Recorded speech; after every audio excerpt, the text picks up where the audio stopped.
What's up, YouTube? It's the Action Figure Grader coming back to you with another video. This time we're going to take a look at more loose graded vintage Star Wars figures that all sold, most of them at auction. I've got a few buy it now situations in here. As a reminder, for those of you with collections to sell, whether they're loose figures, play sets, vehicles, graded, ungraded, whatever you got, mint on cards, you can reach out to me at actionfiguregrader@gmail.com and I'll put you in touch with some trusted buyers. And I've had a lot of subscribers take advantage of that over the last couple of years, and I've put them in touch with trusted buyers. They pay very fair prices. Everybody wins. You avoid eBay fees, and it's just a good alternative route to take, and the market prices are very fair that they pay. And I would say that any subscriber that's watching right now who's actually taking advantage of that, they'd probably agree with that. I think that they've all had really pleasant transactions and everybody's been very happy with everything. Let's take a look at these items. Pretty wide assortment here. We're going to start off with an AFA 85 AT-AT Commander. This is the Hong Kong COO. This is kind of the flesh face. There's obviously also a very pale face PvP Spanish figure. But this is just the standard Hong Kong graded AFA 85 brand new case style. This one sold in an auction on January 29th for $150 and change plus $6 shipping. That's kind of right in line with market. I found a couple of data points that were all between $150 and $170 for this exact same figure, COO and grade. So that seems to be about the going rate right now. Next up, this is a country of origin that is tough to find for Chewbacca. This is the no COO. So this would appear on like tri-logo cards or Palatoy card backs. Very tough to find the no COO Chewbacca. I've seen a few sell over the last few months on eBay, but they're not nearly as plentiful as the Hong Kong. I feel like also the Taiwan is another tough one to find. That's one that doesn't come up very often. But anyway, this no COO was graded AFA 85, brand new case style. That one sold for $207.50. And I think that's pretty fair. I found a couple of data points as high as $250 for a Hong Kong.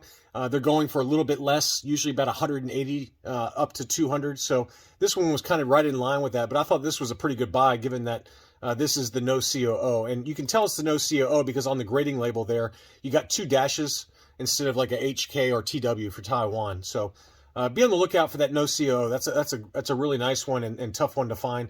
Not much different about it, in my opinion. Probably some very slight paint app differences. Obviously, the COO on the back of the leg is different, but if you're into collecting all kinds of different variants, that's one to look out for. Next up was a Han Solo Hoth outfit, AFA 85. This was the no COO skinny thumb, and this commonly shows up on the tri-logo cards as well as Palatoys. Very plentiful. Usually the no COO has that skinny thumb. I think they might all have that, actually. I'm not positive.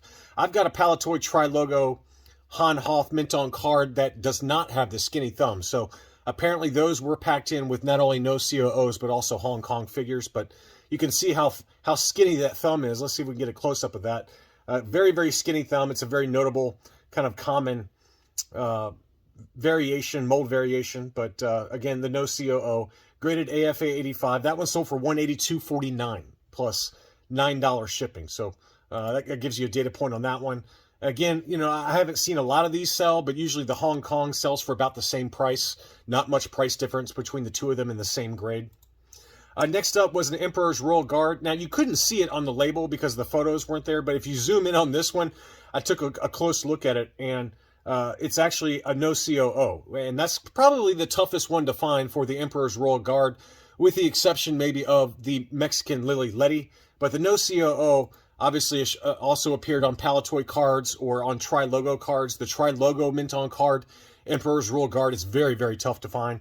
This one sold for $194.50, and you know, usually with Hong Kongs and Taiwans, which are the most plentiful, those go for a little bit less, you know, $175 or so. So that's one to look out for. Just another kind of no COO figure that is not easily found. Here was a UKG 85% Hong Kong Stormtrooper. So we all know that it's tough to get 85s, especially in AFA for Stormtroopers. This one was a UKG 85 with the brand new case style. It was listed for 195 pounds. The best offer that was accepted was 154 pounds. So that's roughly what, about $180, $190 US. And to me, that's a pretty good price. That's a pretty nice discount relative to what an AFA 85 Stormtrooper would sell for. It's just so hard to find that one in an AFA 85. So your next best bet would be a UKG 85, and the price discount is pretty substantial. I mean, I bet an AFA 85 would sell for double that. So just another good kind of budget-friendly option for those of you looking for 85s, but are unwilling to pay the AFA 85 prices. Next up, this was, I thought, a really good deal. This was a UKG 80% Hoth Stormtrooper. This one was the Scar COO, so this would be like a PvP figure, although it doesn't say that on the label. It just says Scar COO. Brand new case style, and it was listed for 80 pounds, and the best offer that was accepted was 74 pounds. So let's call that about, $85 to $90 US. That's a pretty good buy for a Spanish PvP Hoth Stormtrooper. Brand new case style, fairly high grade. Tough to get that in a high grade, so pretty good buy in my opinion. Next up was a painted helmet Boba Fett. So this was like the Taiwan with the painted helmet, and that's a very expensive variant that we've talked about. This one was only a UKG 70%. It was listed for 350 pounds, and it did sell. That equates to $430 US. Quite a bit of paint rub on the chest armor there. You can see lots of paint rub as well as on the belt. So that's why it got the 70%. But again, it's a painted helmet, Taiwan Fett, and those are very, very pricey figures. And this is about what they sell for ungraded. So I thought that price actually wasn't that bad, given the condition issues. And very high grade. I mean, we've talked about some AFA 85s, 85 pluses that have sold well above $1,000. I think the high watermark for an AFA 85 plus last year was almost $1,900 US, believe it or not, which is absolutely insane to me. But it's since come back down a little bit, but in high grade, you can expect to pay over $1,000 very, very easily, if not closer to $1,500. Next up was a Taiwan Fett. This one is, again, just the straight Taiwan. Now, one thing to keep in mind on UKG labels, I don't know if this is 100% accurate, but if it does not include the V5 blaster, Imperial blaster, it doesn't say it on the label. If it does have the V5 blaster, it's noted on the label as V5 blaster. So UKG is willing to grade these with or without the V5 Imperial blaster, which is supposedly the one it's supposed to come with, the Taiwan Fett. AFA and CAS will not grade the Taiwan Boba Fett unless it has the V5 blaster. UKG will, but they would just note it on the label as either having it or not having it. So if you see this figure come up, again, I'm not 100% positive on that, but I've seen enough UKG graded Taiwan Boba Fetts that have it on the label as V5 or not. And again, the price usually reflects that. This one was a UKG 80% Taiwan Fett without the V5 blaster, and it sold for $200. If it has the V5 blaster, it's probably closer to, what, $350 or $400, I would think. So just something to keep in mind if you're picky about that. You want to have 100% correct accessories. But UKG is the only one that will grade a Taiwan Fett without the V5 blaster. Next up was a UKG 75% pop-up R2-D2. That one was listed for 525 pounds. It sold for 500 pounds, which equates to, let's call that about, I'd say about 600 to 620 US. So last 17 figure with the brand new case style, and probably about market, just given how expensive those pop-up R2-D2s are. This is one I think I had in my what to buy video, and it sold very quickly thereafter. That's the beige torso Hong Kong Admiral Akbar, graded AFA 85, brand new case style, 95 pounds or 116 US. That's a good buy. That's a really good buy. It sold like almost immediately after my video went live, so I assume one of you got it. So congratulations, and I think that was a really, really good buy. And you can usually pay quite a bit more than that, closer to 140 or so. Next up, going back to the Stormtroopers, here was an AFA 80 plus China COO Stormtrooper that was sold by CIB in an auction. That one sold for $156.50. And again, that UKG 85% Hong Kong Stormtrooper sold for 154 pounds, which is about 200 to 220 US. So this one sold at a slight discount. The China COO is a little bit tougher to find than the Hong Kong, but certainly not like impossible to find. I mean, they appeared mainly on Return of the Jedi card backs, these China COOs. So 80 plus is very nice, though. I mean, an 80 plus AFA, that's like a UKG 85 or a CAS 85. So I think that's a really good buy for 156 bucks. Most of CIB's items sold fairly reasonably, and I think it's because most of them were not 85 grades. Most of them were 80 pluses or less. This one was a Hong Kong Leia 80 plus. That one sold for $227.50. And again, if it was an AFA 85, probably double that price easily, 500 plus. So again, if you can live with a slight decrease in the overall grade of these loose graded figures, you can get much better deals. And there's absolutely no shame in having an AFA 80 plus Princess Leia. How hard it is to get an 85 in these. I've got an 80 CAS, and then I've got an AFA 80 brown hair and black hair. I've got two variations, and they were both AFA 80s. But this AFA 80 plus for $227.50, that's a really good buy in my mind. I mean, I've even seen some AFA 80 pluses, or AFA 80s, excuse me. There was an AFA 80 exact same figure that sold for over $300 in an auction on eBay recently. So this one went well below that. I thought this one was really interesting. This is a blonde-haired Luke Farm Boy, but look at the difference in leg color. Look at that. Who knows if that's degradation or if it's just a weird factory error, but this one would have been a really cool one to have as part of my collection. I just can't make it happen right now. But I just love how different the two legs look. One of them is kind of a darker orange, and one of them is kind of like a tannish yellow. So two different leg colors. I've seen that before, by the way. I've seen some examples like that on Facebook before. A little bit of rub to the eyebrow. The arms and the torso were not yellowed at all. Really nice example. That was graded AFA 80. Blonde hair, light pants. But again, it was light pants on one leg. The other leg was kind of a darker leg. So my guess is that it's probably different factory batches, and this one just got mismatched for whatever reason. But $268 for that, that's a good buy. I'd pay that all day long for kind of a mismatched legs on that. That's really cool. Next up was, I think, the only AFA 85 that CIB offered in this batch, and that was for the Hong Kong TIE Fighter palette. That sold for $180 plus $9.85 shipping. I thought that was a really good buy, really clean example. Just some light wear to one of the gloves, but overall very clean and absolutely worthy of the 85 grade. The AFA 80 small head molded legs Hong Kong Han Solo. Obviously, the painted legs is the more rare variant. I don't have that one either. I don't have either one of these. So that's one I'm definitely on my target list for this year, is to get a small head Han.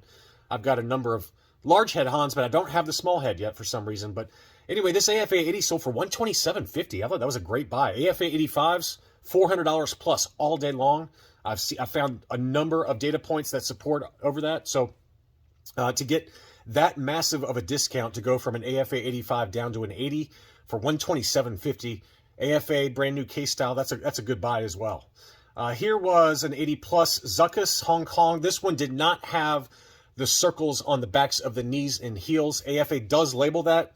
If it doesn't have it on the label, it means that this is the example that does not have that. So there's two different molds for the Hong Kong Zuckuss, either with or without the circles on the backs of the knees and heels. I found that the one without the circles is a little bit tougher to find for the Hong Kong Zuckuss. AFA 80 plus, that sold for $124 and change. Another good buy. Here was an AFA 70 plus blue snaggletooth. I think this presents a lot nicer than a 70 plus. Obviously, the torso, as we talked about, has some discoloration to it relative to the arms and legs. It kind of turns almost a greenish color. Some wear to the boots, obviously. But I thought for a 70 plus seems pretty harsh on this, but I probably would have said this is more like a 75 if someone had handed me this figure ungraded. So I think that displays a lot better than a 70 plus. And $512 for that is a good buy. I mean, that's a good buy. We've seen some high-grade examples that have gone into the stratosphere for blue snaggletooth lately. So this is a nice, more budget-friendly option. Admittedly, I know it's a $500 figure. It's not inexpensive, but relative to higher grades is what I'm trying to say, that this is a perfectly adequate example to put on your display case that looks really nice. Next up was a Yak Face AFA 85. The labels, or the title for the auction says 85 plus, but it's just an 85. And it was the older style case, so that kept the price down just a little bit, but still, it still sold for $700. We've seen some brand new case styles that have approached $1,000. So this one was appropriately discounted, just given that this figure kind of rattles around inside that case with that, very old AFA display. But $700 for that one. Next up was a CAS 90 grade Last 17 Han Solo in Carbonite. That's a really nice display and very high grade with CAS. That one sold for $409.99, and that's kind of comparable to what an AFA 85 sells for. An AFA 85 sells for between $350 and $400. So I think that price was pretty fair, just given that CAS items tend to sell, in the same grade at a slight discount. It just depends on the figure, obviously, but $409.99 for a CAS 90, that's a very fair price in my mind. And then finally was a CAS 85 orange logo AT-AT driver. Obviously, there's also a red logo Hong Kong COO. That one sold for $250, which I thought was maybe just a little high for a CAS 85. You can pick an AFA 85 up for probably even less than that, but it is the orange logo. I found the orange logo to be maybe a little tougher to find than the red logo, but neither one of them are particularly tough. But in general, that one seems like a slight overpay to me, but certainly displays great. That's a beautiful display from CAS there. So anyway, just some more data points out there. Some pretty good deals. I think that it's a good strategy to consider. Instead of insisting on having an AFA 85, look at AFA 80s, look at AFA 80 pluses for some of these figures if you don't want to spend the big money on an AFA 85, because there's certainly some good discounts to be had if you're willing to live with those slight decreases in the grade. So that's all I really had. Thank you so much for watching, and I'll be back soon.